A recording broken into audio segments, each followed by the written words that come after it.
Tokusatsu, taking the form of many shows including Super Sentai, Kamen Rider, and Metal Heroes. And today, a group of fans come together to review it for you as Toku Secrets. Hey guys, and welcome to another episode of the Toku Secrets podcast, presented by AnimeSecrets.org. I'm your host, Nathan Dessa. And today, Riz, Anthony, and I are coming. We're going to be doing something slightly different, a brief short review before we move on to our next big Sentai. We're actually going to be doing a review just to give some advertising on a fan project in the Toku community. Right now, there is a Kickstarter where some fans are creating their own Toku theme. It's a Tokusatsu series that's kind of like Kamen Rider-esque. It's a mix of like Tokusatsu, Cyberpunk future, and a little bit of a Miami Vice added to it. And it is called Neon Cyber Uprising.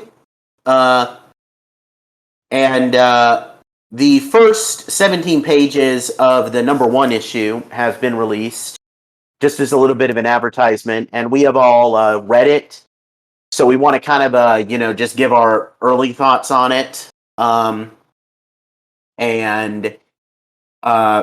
just kind of encourage you guys to do some, to maybe donate to the Kickstarter. It's going to be, Riz, remind me here, is it like a 6-issue series? Or no, 4-issue. It's a 4-issue miniseries, according to their Kickstarter. Yeah. Okay. And this Kickstarter that we're looking at will be funding Volume 1 of the 4-part miniseries that's coming out. Yep. So we should go over what we've seen so far and what they have on their Kickstarter account. So this series takes place in a future that the city is apparently called New Miami, which is really cool. I like that. I like how already I really like that because there's a lot of Tokusatsu series that like to take place in like future and call the city just New, place popular city name here like New Tokyo. Well, I'm happy that it's Miami and not New York, Tokyo, Los Angeles, or one of those well-known post-apocalyptic cities like that. Yeah, like you don't ever see Miami in that world. I mean, Florida man, don't let that happen. So I mean, for them to have something here and it be this cool, I'm pretty hyped that it's like a lesser known. I mean, okay, Miami's not lesser known, but it's not as like prevalent as like Tokyo or New York or whatever. Yep. So the main plot revolves around humans being at war with advanced robots called cybers, which previously were now this is information that we're getting off of the Kickstarter page. Not much is revealed about this in the comic, at least the bits that we read. But it was infected. The cybers were infected by a virus that turned them against humans, and basically most of it is just the humanity, being at war with cybers. There is a certain there's a group of cops called the Special Crimes Unit, which is very reminiscent of Kamen Rider Drive. Because Kamen Rider Drive, for those that don't know, Kamen Rider Drive is with the police, and he's part of a special crimes unit that deals with threats like something that a Kamen Rider would face. So that's also really cool. And the main person who is standing in their way is a hero called Neon, who is his status is kind of like, he's like a Batman-esque vigilante. He's a hero who's wanted by the police because, no one knows who he is. In fact, we don't actually know who Neon is until we actually haven't seen him in the 17 pages that we first saw. But he's this. I mean, Yeah, go ahead. you see Neon as the suited character in the comic, but you don't get to know him as Ray Myers, which Yes. is interesting. And I'm actually kind of intrigued that we went that direction, and I like it because it gives more intrigue. I feel to show the main hero just jumping into action, no origin story, no showing him get bit by a spider or fall in a vat of acid or whatever. Like he's already here, and he's a hero. He's known. I mean, we So get that. Yeah, the way that we're introduced to Neon actually is that one of our supporting characters, who's a cop named Riku Ellis, he enters a building that cybers have invaded, and he actually encounters Neon already transformed, fighting them. That's actually really cool. Like that. That really does feel like how a Kamen Rider series would open, because I can remember at least 2 or 3 Kamen Rider seasons that begin with like them already being Kamen Riders and they're literally transformed and battling. Like I'm currently watching Kamen Rider Blade and they do that. Wizard literally does that, where there's a cop that is trying to fight against the villains and then Wizard shows up to fight. So yeah, I get those vibes. Let's see if there's any other characters besides Ray Myers and Riku Ellis.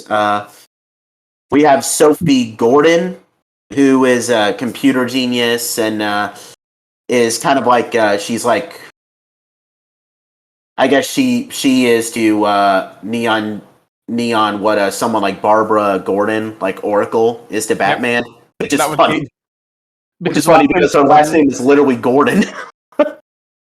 I mean, okay, so I was gonna save this comment until later in the podcast, but one thing I like about the Kickstarter page is they mentioned this is Cyberpunk meets Tokusatsu with a dash of Miami Vice, but I gotta modify their tagline for them here.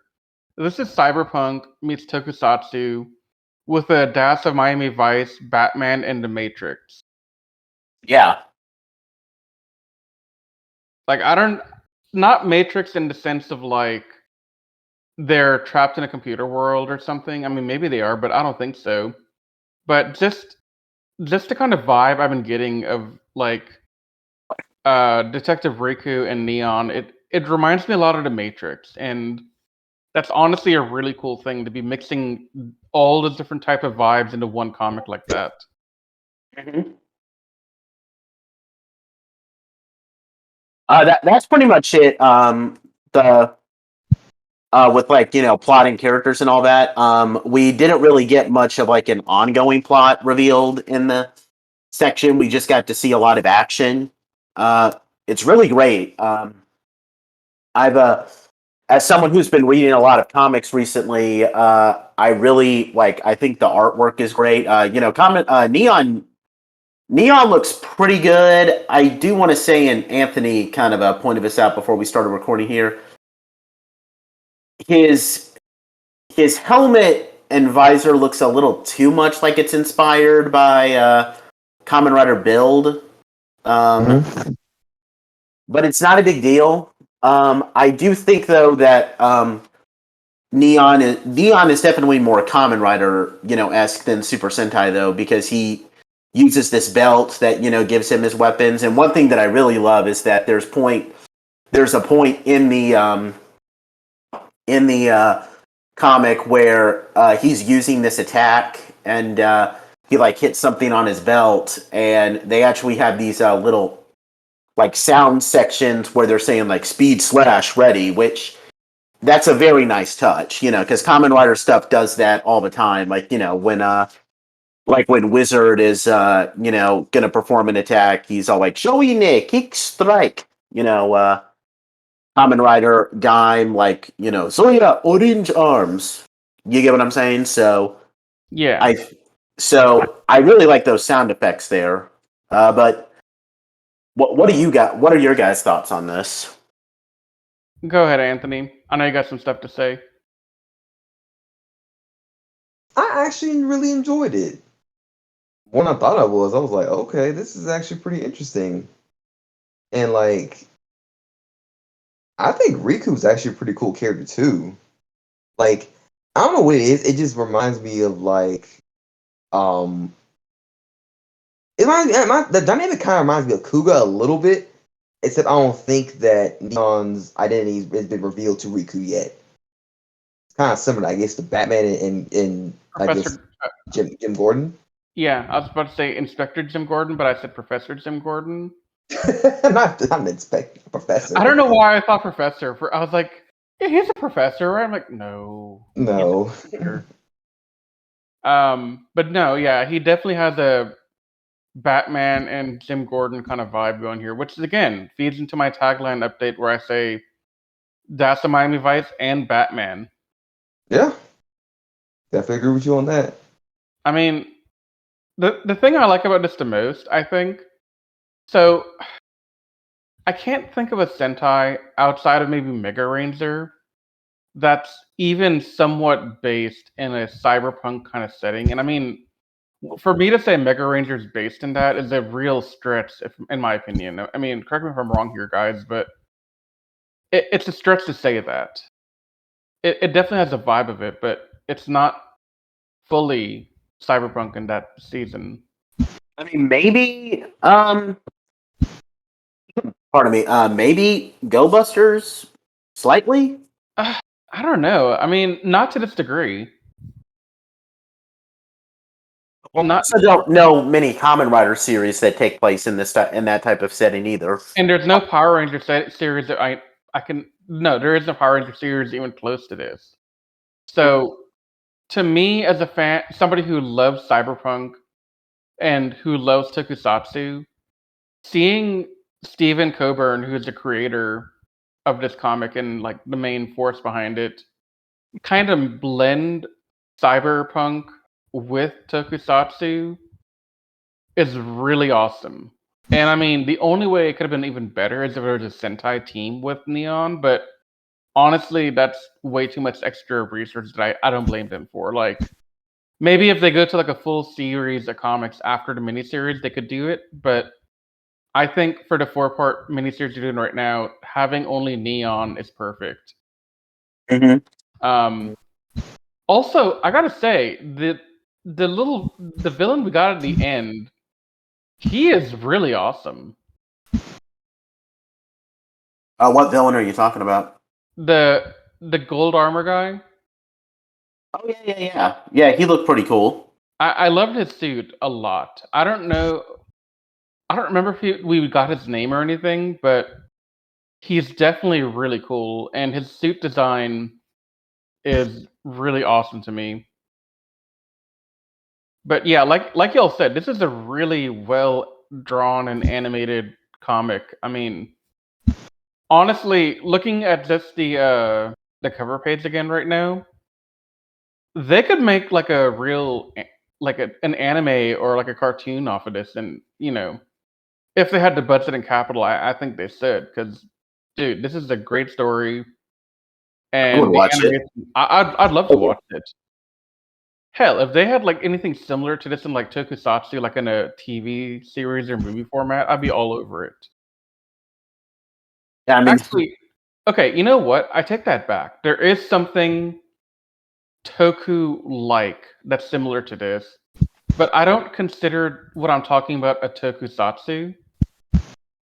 Maybe not fully. It has tokusatsu vibes. So Netflix released a sequel spin-off to the Reboot cartoon from the 90s. If you remember Reboot, so they made a sequel called Reboot Guardian Code, and it's basically these teenagers in high school, and they are thrust into a world of where where they meet this AI, and the AI gives them access to go into the cyber world where they don their avatars from a video game with the same name as the TV show Reboot Guardian Code, and they have to stop viruses from infecting the world, or they have to like fight a hacker, and it's a really cool TV show. And it's similar in like the cyberpunk vibe there as it is here. Like, I think this is done better than Reboot Guardian Code, honestly. Like, story-wise, it feels a lot stronger, and it seems to have more room to grow, in my opinion. Oh, okay. I don't know if y'all ever seen it on Netflix or not, but that was my comparison I wanted to make real quick. I mean, I've seen the old reboot, but I haven't seen this yet. I just started watching it last week. I was kind of curious to see how it was, and yeah, when I was watching, I was like, dude, this is exactly Toku because the leader is wearing red, and each of the other three characters that are like able to go into cyber world, they have their own color, like blue, green, black. So I mean, it feels very Toku, and that's the closest I can think of outside of Neon Cyber Uprising that has a Toku Cyberpunk hybrid type deal going there. Okay. Yeah, that sounds cool. But nothing else comes close to that. And that seeing this, I really want this to become like a real thing now, like a TV show. I mean, I'll be happy with just the comics being produced because I will. Oh hell yeah!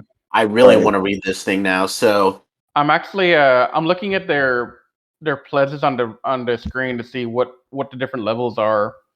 And y'all, just for $5, y'all can donate and get a PDF copy of Issue 1 and your name in the thank you section. Ooh. And then for $10, you can get a physical copy of it. I mean, that's a pretty dang good deal. yeah, I'm thinking of donating, and anyone who's watching this, we do highly recommend that you try to make some donations because this like stuff like this really helps because we really want fans to feel encouraged to make more fan content. Yeah. So this is one way to really help that. Also, if you're a real high bankroller, which I don't know if I could do this right this moment, you could actually pay them like $150 and they'll throw in your OC character into the background or the foreground for another $50 to top it up for $200. Oh, that's awesome. And then Wow. if you pay like $300, and this is a really cool one, they will feature your original Tokusatsu inspired Sentai as like a background set of characters that are just there in the background doing something. That'd be really cool. That to me is really awesome. Okay, sorry. There's two variants that it offer. In the background's $300 for the team, and in the foreground, if you want them to interact, I think it's $350. But dude, that's still pretty awesome that they're offering this. Like that's big. Yeah, absolutely. I mean, if I had the money and I had the imagination, I might actually go for that. Just because that'd be cool to see like a character that I kind of inspired get into it, I mean, I don't really write Sentai stuff. I mean, I've written my own Power Ranger stuff here and there, but yeah. So I always really like to support people making their own fan content. Yeah, and I mean, this is a really cool project. And I'm literally one of those guys, technically. So yeah, you make a lot of fanfics. I mean, yeah, you're in that community. I mean, the closest I get is making these podcasts with y'all, but you're creating original fanfics and stories. do we want to say anything else about this? My final thoughts are, if you have the money, I would definitely consider donating to this project.